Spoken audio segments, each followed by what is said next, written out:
అందరికీ నమస్కారం. నేను మీ జై భారత్. జై భారత్, జై జై భారత్ అనే నినాదాన్ని ప్రజల్లోకి బలంగా తీసుకుపోవడమే నా యొక్క ప్రధాన లక్ష్యం. దానికి అనుగుణంగా నేను చేసేటటువంటి చిన్న చిన్న కార్యక్రమాలకు మద్దతు తెలియజేసిన మీ అందరికీ పేరు పేరున మరోసారి ధన్యవాదాలు. అయితే ఈరోజు అంతర్జాతీయ కార్మికుల దినోత్సవ సందర్భంగా నాతో పాటు కార్మికులందరికీ పేరు పేరున శుభాకాంక్షలు తెలియజేసుకుంటున్నాను. అయితే సాధారణ కూలీల పట్ల, కార్మికుల పట్ల అవమానకరంగా, అమర్యాదగా ప్రవర్తించేటటువంటి యాజమాన్యాలు కావచ్చు, వారితో పనిచేయించుకునేటువంటి వ్యక్తులు కావచ్చు, దయచేసి కార్మికుల పట్ల అవమానకరంగా, అమర్యాదగా ప్రవర్తించకండి. మీ యొక్క ప్రవర్తనను మార్చుకోండి. కార్మికులకు కనీసమైనటువంటి గౌరవాన్ని, మర్యాదను ఇవ్వండి. కూలీల పట్ల కూడా గౌరవం ఇవ్వండి. ఎందుకంటే ఈరోజు కార్మికులు అనేవాడు పనిని ఆపేస్తే ప్రపంచమే స్తంభించిపోతుంది. ఎన్నో రకాల ఇబ్బందులు గురవుతుంది ఈ దేశం కానీ, ప్రపంచం కానీ.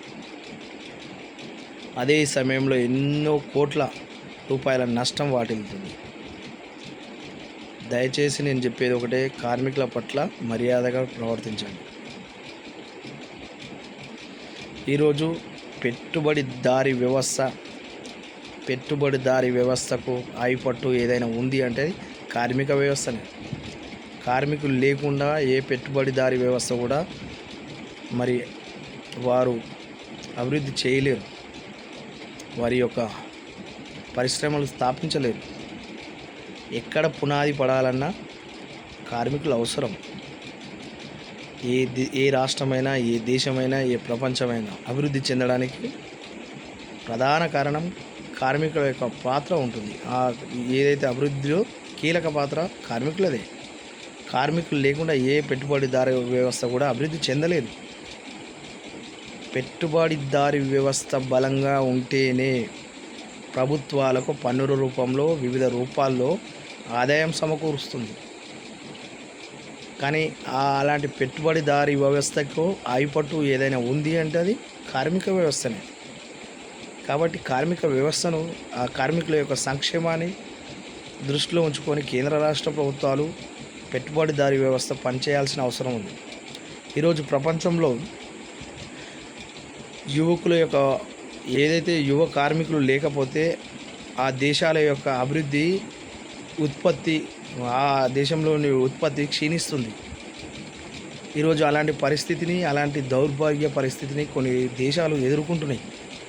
మన దేశంలో అత్యధిక వనరు, ఏదైనా విలువైన సంపద ఏదైనా ఉంది అంటే అది మానవ వనరు. యువకుల యొక్క సంఖ్య ఎక్కువ ఉండడం వల్లే ఈరోజు పెట్టుబడిదారీ వ్యవస్థకు ఆయుపట్టు అయినటువంటి కార్మిక వ్యవస్థ ఈరోజు బలంగా ఉంది మన దేశంలో. కాబట్టి అలాంటి వ్యవస్థ పట్ల, కార్మిక వ్యవస్థ పట్ల, కార్మిక సంక్షేమం పట్ల కేంద్ర రాష్ట్ర ప్రభుత్వాలు పునరాలోచించుకోవాల్సిన అవసరం ఉంది. వారి సంక్షేమాన్ని దృష్టిలో ఉంచుకొని వారికి కావాల్సినటువంటి సౌకర్యాలు కానీ, ప్రయోజనాలను కానీ సమకూర్చాల్సిన అవసరం ఉంది. మరో విషయం ఏంటంటే, ఈరోజు ఉన్నటువంటి పరిస్థితి, వాతావరణ కలుషిత పరిస్థితి. ఈరోజు ఆహారంలో కలుషితం, ఈరోజు గాలిలో కలుషితం, నీటిలో కలుషితం, అన్ని రకాల కలుషితాల వల్ల ఈరోజు కార్మికులు అనేవాళ్ళు అనారోగ్యం పాలవుతున్నారు. వారికి సరైన వైద్య సదుపాయాలు అందట్లేదు. ఈరోజు కార్మికుల నుండి వసూలు చేస్తున్నటువంటి ఈఎస్ఐ డబ్బులు ఏదైతే ఉన్నాయో అవి వేల కోట్ల రూపాయలు ఉన్నాయి. ఆ వేల కోట్ల రూపాయలతోటి మరి ఎన్నో సూపర్ స్పెషాలిటీ హాస్పిటల్ నిర్మించవచ్చు. కార్మికుల యొక్క ఆరోగ్యాన్ని దృష్టిలో ఉంచుకొని కేంద్ర రాష్ట్ర ప్రభుత్వాలు సూపర్ స్పెషాలిటీ హాస్పిటల్ను నిర్మించాల్సిన అవసరం ఉంది. అన్ని రకాల సౌకర్యాలతోటి, అన్ని రకాల సేవలతోటి ఈరోజు అత్యంత సులభతరం చేయాల్సిన అవసరం ఉంది. కార్మికుల యొక్క వైద్యాన్ని, వారి యొక్క ఆరోగ్యాన్ని దృష్టిలో పెట్టుకొని మరి వారికి సూపర్ స్పెషాలిటీ హాస్పిటల్ నిర్మించాల్సిన అవసరం ఉంది. ఈరోజు కార్మికులు ఏదైతే సాధారణ కూలీలు చేసేటటువంటి 200-300 కూలీ కావచ్చు, 400-500 కూలీ రూపాయలు కావచ్చు, ఈరోజు నిత్యావసర వస్తువుల యొక్క ధరలు ఆకాశాన్ని అంటాయి. ఈరోజు కార్మికులు సరైన పౌష్టిక ఆహారం తీసుకోలేనటువంటి పరిస్థితి. కాబట్టి వీటన్నిటిని దృష్టిలో ఉంచుకొని కార్మికుల పట్ల కేంద్ర రాష్ట్ర ప్రభుత్వాలు ఇంకా సంక్షేమాన్ని, అనేక రకాల ప్రయోజనాలను వారికి అందించేటటువంటి సౌకర్యాలను సులభతరం చేయాల్సిన అవసరం. వారి యొక్క సమయాన్ని వృధా చేయకుండా ఇంకా సులభతరం వారికి కావాల్సినటువంటి సౌకర్యాలు మరింత అందుబాటులోకి తీసుకురావాల్సిన అవసరం ఉంది. మరీ ముఖ్యంగా వైద్యం, వారి యొక్క ఆరోగ్యాన్ని దృష్టిలో ఉంచుకొని వైద్యం సులభతరం చేయాల్సిన అవసరం ఉంది. సూపర్ స్పెషాలిటీ హాస్పిటళ్ళు ఏదైతే కార్మికుల సంఖ్యను ఆ ప్రాంతాన్ని బట్టి నిర్మించాల్సిన అవసరం ఉంది. ఆ హాస్పిటల్ యొక్క సంఖ్యను పెంచాల్సిన అవసరం ఎంతైనా ఉంది. నేను మరీ చెప్తున్నా, పెట్టుబడిదారీ వ్యవస్థకు ఆయుపట్టు ఏదైనా ఉంది అంటే అది కార్మిక వ్యవస్థనే. ప్రభుత్వాలు పెట్టుబడిదారీకి ఎన్ని రకాల సౌకర్యాలు ఇచ్చినా కూడా అక్కడ మరీ ముఖ్యంగా కార్మిక వ్యవస్థ లేకుంటే పెట్టుబడిదారీ వ్యవస్థ ఆ రాష్ట్రానికి కానీ ఆ దేశానికి కూడా రాదు. తద్వారా దేశంలో అభివృద్ధి జరగదు. పెట్టుబడిదారీ వ్యవస్థ బలంగా ఉండాలి అంటే కార్మిక వ్యవస్థ కూడా అంతే బలంగా ఉండాలి. వారి యొక్క ఆరోగ్య పరిస్థితులు కూడా అంతే మెరుగ్గా ఉండాలి. వారి యొక్క ఆరోగ్యం ఏదైతే వారి యొక్క శారీరక పౌష్టికతత్వం, వారి యొక్క శక్తి పెంపొందించాల్సిన అవసరం ఉంది. ఆ దిశగా ఆలోచించండి.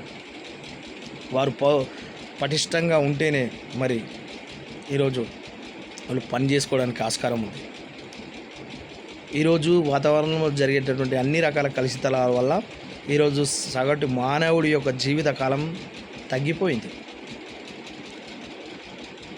అన్ని రకాల కలుషితాల వల్ల ఈరోజు సగటు మానవుడి యొక్క జీవితకాలం తగ్గిపోయింది.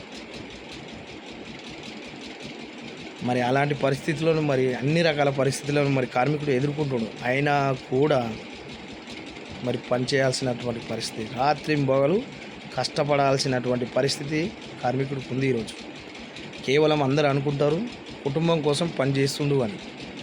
అది రైతైనా కావచ్చు, సాధారణ కూలీలైనా కావచ్చు, ఇంకా అన్ని రకాల వ్యవస్థల్లో ఉన్నటువంటి కార్మికులు ఎవరైనా కావచ్చు, తన కుటుంబాన్ని పోషించుకోవడానికి పనిచేస్తుండే అనుకుంటారు. అది కాదు.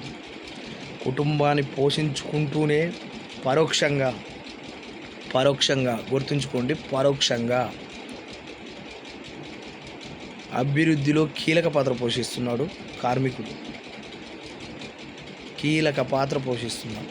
ఈరోజు రాష్ట్రమైన, దేశమైన, ప్రపంచమైన అభివృద్ధి చెందాలి అంటే కార్మికుడు అవసరం ఎంతైనా ఉంది. 90% అవసరం ఉంది. కార్మికులు లేకుండా ఎక్కడ కూడా ఒక చిన్న పునాది కూడా పడలేదు, చేసుకునేటటువంటి పరిస్థితులు. కాబట్టి దయచేసి కేంద్ర రాష్ట్ర ప్రభుత్వాలను నేను కోరేది ఒకటే, కార్మికుల యొక్క సంక్షేమాన్ని దృష్టిలో ఉంచుకొని వారికి రావాల్సినటువంటి ప్రయోజనాలు కావచ్చు, మరీ ముఖ్యంగా వైద్య సేవలు మరింత అందుబాటులోకి రావాల్సిన అవసరం ఉంది. సంఖ్యను బట్టి, కార్మికుల యొక్క సంఖ్యను బట్టి ఆ ప్రాంతాలను ఎంచుకొని అక్కడ సూపర్ స్పెషాలిటీ హాస్పిటల్ నిర్మించాలి.